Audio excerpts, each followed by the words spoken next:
call upon another luminary who has etched the maritime landscape with his humongous efforts to eradicate corruption, who is a former senior career civil servant belonging to the Indian Revenue Service, the I.R.S., having served in the Government of India for over 36 years.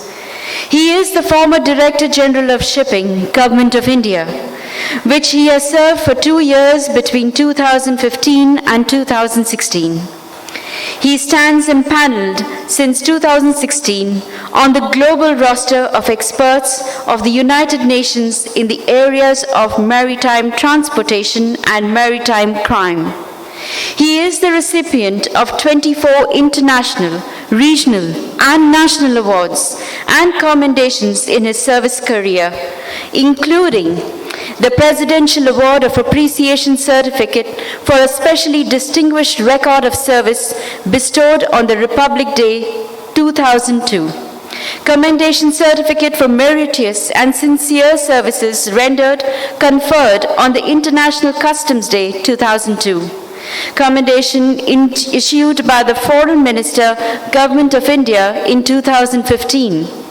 Commendation ensured by the Director Maritime Security, Interpol, that is the International Criminal Police Organization, in 2014. Ladies and gentlemen, quite recently, he has also taken up the role of Senior Advisor India at the Maritime Anti-Corruption Network, also known as MACN. It gives me huge pleasure. Ladies and gentlemen, put your hands together for Mr. Deepak Shetty, I.R.S, retired. I now invite you to come to the stage and say a few words regarding the working of the Maritime Anti-Corruption Network. Along with Mr. Shetty, I would also like to invite his colleagues, that is Mr. Soumya Prakash Dalua and Captain Raymond Shroff, to the stage, please. Let us all give them a very warm welcome.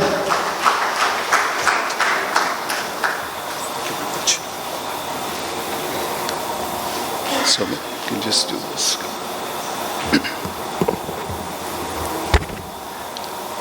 Good afternoon, ladies and gentlemen. It's an absolute delight, privilege, and honor to be here amidst all of you in very salubrious settings, which I think is truly inspirational. At the outset, my deep gratitude to Captain Shaukat Mukherjee for this very warm invitation that he's extended to share some nuances and perspectives about presumably a paradigm which most of you, if not all of you, are already familiar, which goes by the acronym the MACN, which is the Maritime Anti-Corruption Network. I don't want to sound very contrarian here. We are now, over the next 2 days, under the aegis, the umbrella of the Future Skills Maritime, going to be deliberating in terms of creation of a force for good, which will equip and the industry leaders and the next generation to be future ready. In that context, I would like to bring in the nuance of ESG, environment, social, and governance. Now, all of us are aware of the E and S part of it, but the G, I believe, is the critical pivot or the underpinning. Unless you get your act together in terms of good governance, and which cuts across the public sector and the private sector, I'm afraid most of the outcomes that you sort of aspire for will not really see the light of the day. To that end, I think it is essential for us to highlight the kind of role that we do in this organization. The MACN often is conjured as NGO. We are far from it. Let me disabuse your mind. We are a pure play maritime industry association set up by the industry, for the industry, and to use the cliche. This is today comprising 201 of the largest shipping and logistics supply chain companies worldwide. It represents about 56% of the global shipping tonnage. I will not dwell too much, but I will take you into the fact that as to what does MACN really stand for. The MACN propagates business integrity, due diligence, transparency and accountability in this entire value chain. The way we pitch ourselves is that we state that we are a bridge of trust, neutral, objective and non-partisan between the two ends of the spectrum. The public agencies represented by customs, immigration, port health, port administrations, maritime administrations, flag state, port state control and etc. on the one hand, and then the private sector represented by most of you who are there in this room. And I keep repeating this ad nauseum that notwithstanding the progression of liberalization, privatization, globalization, and more critically, digitization, the grim reality still remains that there is a chasm of distrust between the public sector agencies on the one hand and the private sector. And it is this space in terms of the interaction between the public agencies at the port side where there is a void or a vacuum, and the way you are adversely impacted in terms of a demand for gratification, whether in cash and kind, is where we come in from MACN's perspective. So if you can just click that. This you can move fast forward. There are 5 broad pieces of work of MACN. One is collective action, where we engage far and wide with as many representations of constituents of the industry. And to that end, in about 20 months that the MACN has got functionalized in India, we've been able to drive about 81 interactions far and wide with the industry. You could see, there are 3 broad buckets in which we have sort of disaggregated this. We've reached out to the associations, the various companies, flag registries, and the IO MOU. Next slide. Here is a snippet and overview of the kind of engagements to seek buy-in from very, very senior level functionaries of the Government of India. Because at the end of the day, if they don't get on board on the same page, I'm afraid it's very, very difficult for us to drive home the message of anti-corruption. This is despite the fact that the Honorable Prime Minister has been propagating zero tolerance to corruption, and there has been this trickle-down effect. But at the bottom end of the heap, the fact still remains that there is a great deal of oppression which is inflicted upon. What the MACN seeks to do is to try and promote a seamless port user experience for you when your vessel comes calling at different ports. To that end, we also, as a subsidiary element, we promote ease of doing business and drive down logistic costs. Next slide, Soumya. Now, I think I'll just dwell on this and probably then leave it open for question answers. This is a snapshot of what we've been able to accomplish in these 20 months of our journey thus far. As you can see, we have a very, very active help desk, which is a significant piece of work of the MACN in the country, where mariners, master mariners, chief engineers, the crew of the vessels, agents and operating teams of the companies can reach out to us, and in the event of any act of corruption which they confront, all they need to do is to report those incidents to us and leave the rest for us to resolve. And to that end, what we also urge them is to file what are called as PANs, pre-arrival notifications, preferably 72 hours in advance, so that we are seized of the situation, we are aware, and then we then are able to then take it forward.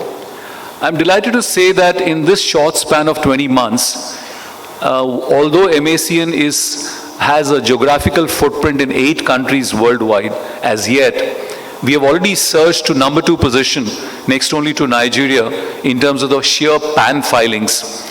This is, I think, a testimony of the fact that there is a growing resonance of the kind of work that we bring to bear on the table amongst the maritime community.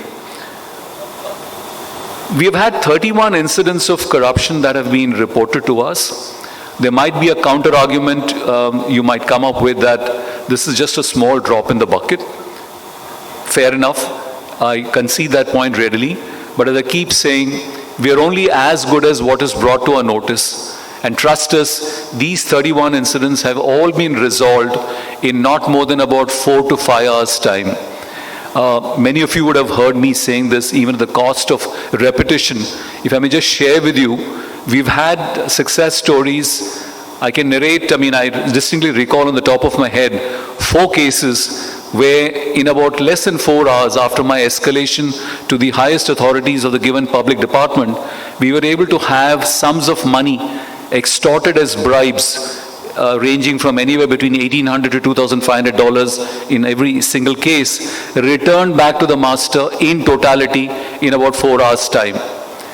And then apologies tendered. In a couple of instances, we've also had departmental disciplinary action initiated against the errant officers. In a couple of other cases, we've had officers transferred out at our intervention from the ports on administrative grounds. So the impact is growing.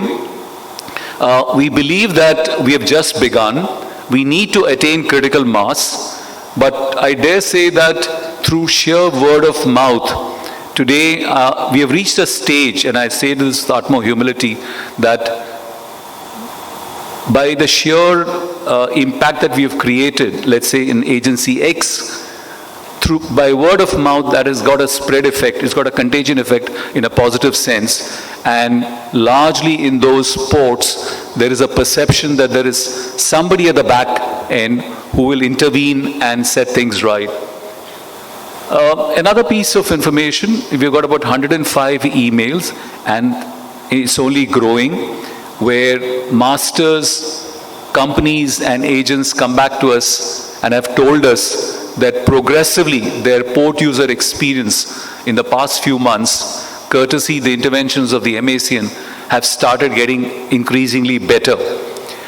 We believe that this is a testimony of the work that we do, and we are enthused, but this is not to claim, even by a long shot, that everything is hunky-dory.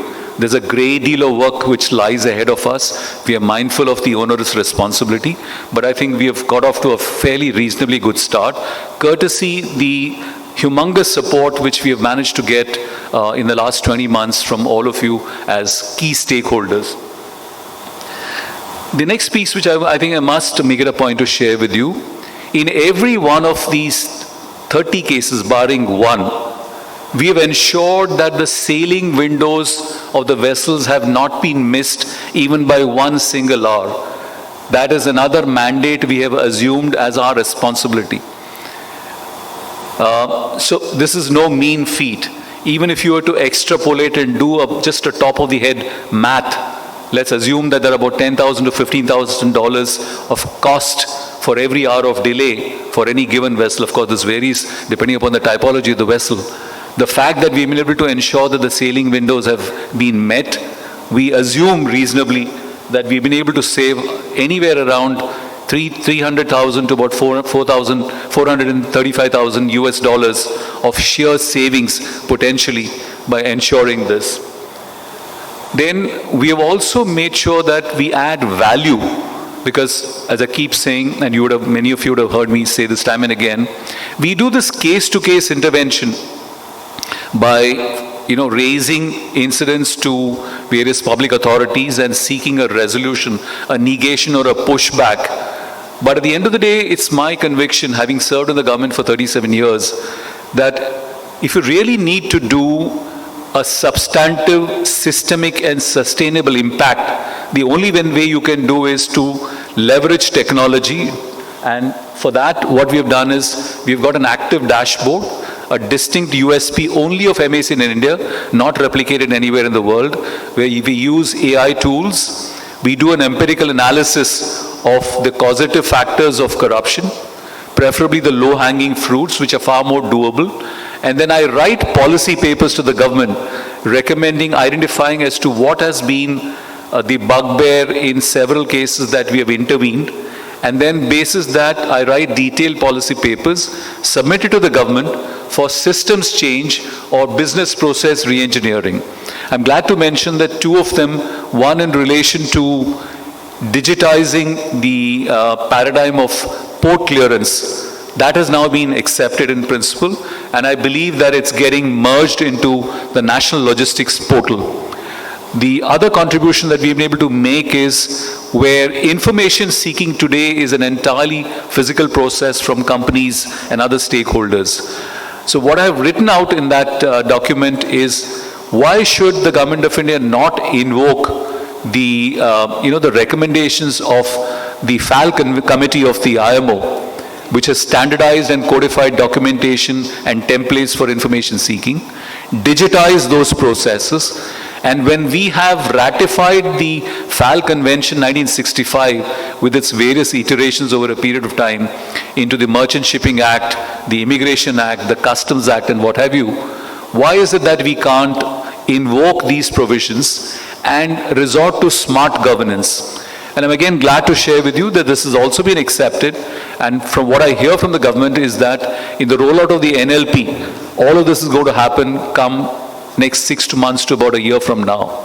So this is an ongoing endeavor of a value add where we will write up policy papers. A third one which I'm currently working at is to try and do away with the mechanical boarding of a customs officer for every vessel. World over, I'm told, in advanced economies, you deal on a much more with smart technology tools, and then only in the event of a sovereign breach of an intelligence or a specific informational input, the boarding officer does board, but otherwise it's all done at the back end. So that's the kind of framework or template that we want to move to. So that's the other policy piece that I'm hoping to write. We've had 6 member companies from India which we've been able to onboard because they see value proposition in what we bring to the table. Also wanted to mention, and some of the honorable members of the advisory committee of the MACN India are present here in this room. This is a unique proposition where we try and seek feedback and inputs from the industry.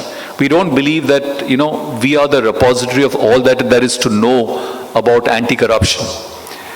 We need to, at a very, very humble level, reach out to the industry, seek a pipeline of feedback. To that end, what we have done is we have institutionalized a mechanism in the form of this advisory committee, which meets every quarter. It consists of 7 major stakeholders: IPA, INSA, FOSMA, MANSA, CSLA, and Global Met. So we've had this valuable contributions, which we then merge into what we do. They advise us as to what we can do possibly better, what we can do incrementally.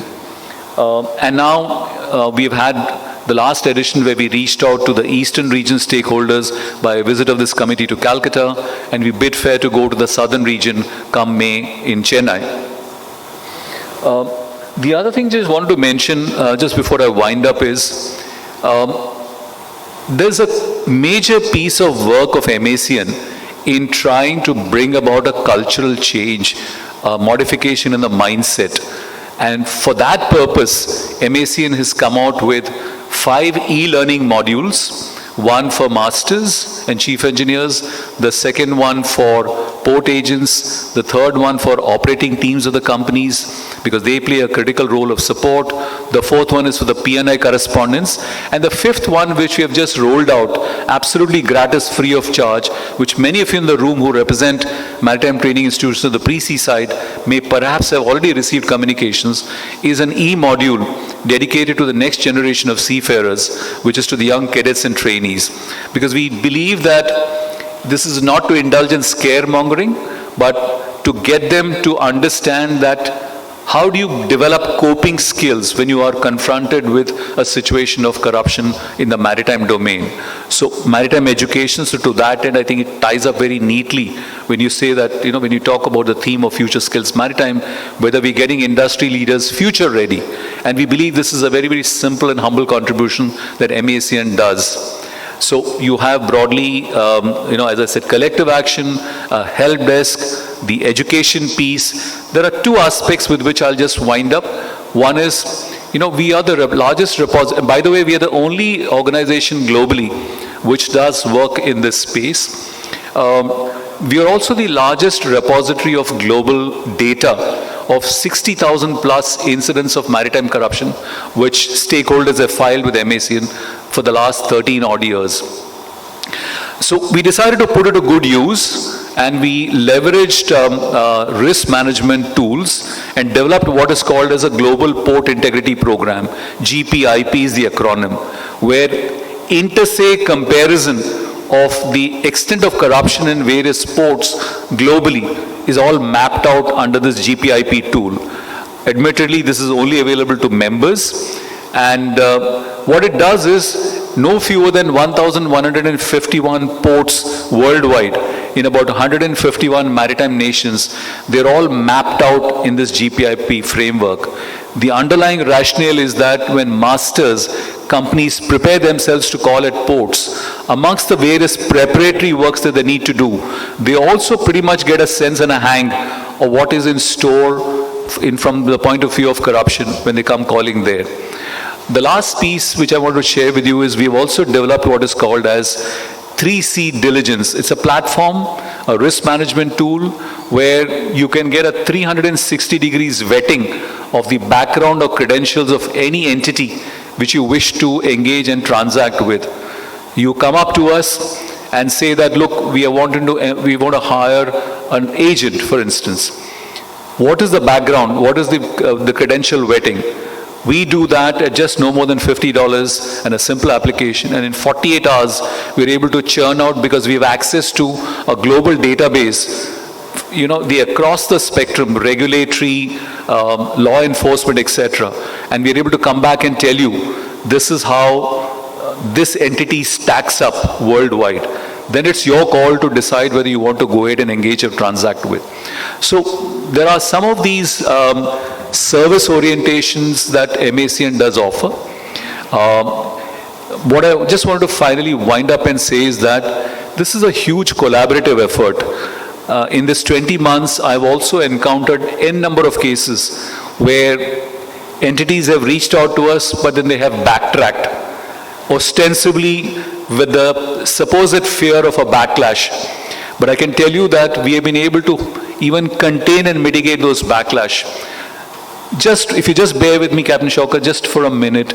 As of last week, we were able to resolve one particular case. There was a vessel, and I can openly say this. Amal 3 is the name of this vessel.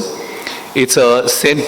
Kitts and Nevis registered, built in November 2023 in a small shipyard in Goa. It sailed out in its maiden voyage to its owners in Dubai. En route, it called at Sikka port, and lo and behold, customs came down, as a ton of bricks. They seized the vessel on absolutely specious grounds on the 1st of March. It came to a notice in the evening of 8th March, when the three of us had a con call with the marine manager. Then I went through the Panchnama and I figured out that it's absolutely bogus. And so I assured him. Following day, which was a Saturday, 9th of March, I spoke to the Commissioner of Customs of Jamnagar. He conceded that the ground of detention was absolutely specious. The same evening, the vessel was released. And the incremental takeaway was also that we managed to ensure that there was no bank guarantee which was imposed.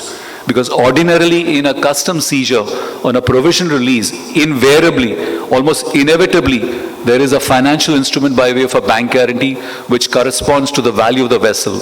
In this case, the value was 5.5 crores. We got that waived.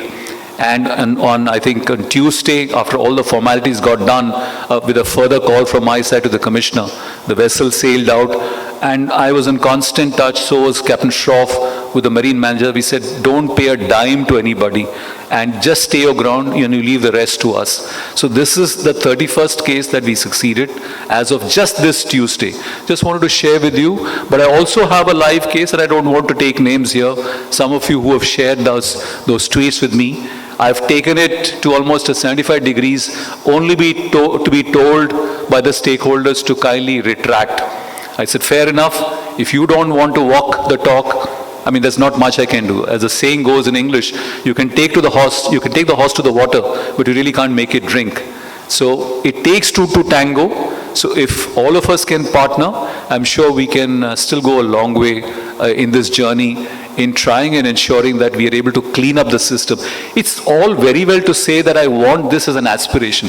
You know, it takes an enormous amount of hard work and a very, very doughty resolution for us to stay the course. So my appeal to all of you in this platform, and please spread the good word around, is that if you really mean well, if you really want to transform this ecosystem, then let's all join hands and try and make a tangible difference. With this, thank you so much, Captain Shaukat Mukherjee, for this opportunity. Thank you, ladies and gentlemen. It's an absolute honor to be here amongst all of you. Thank you.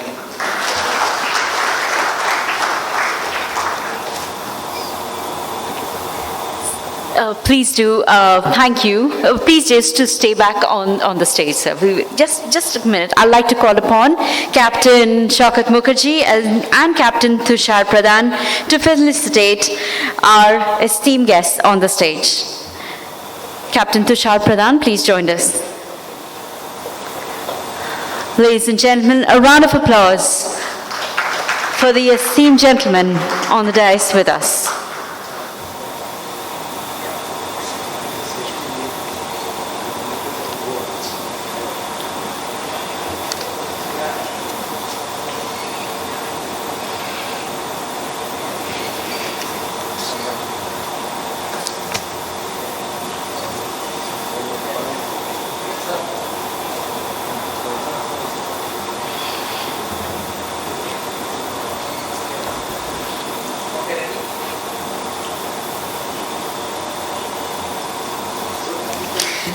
Thank you.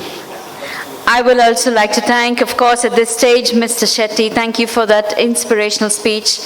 Thank you, Mr. Dalua, and thank you, Captain Raymond.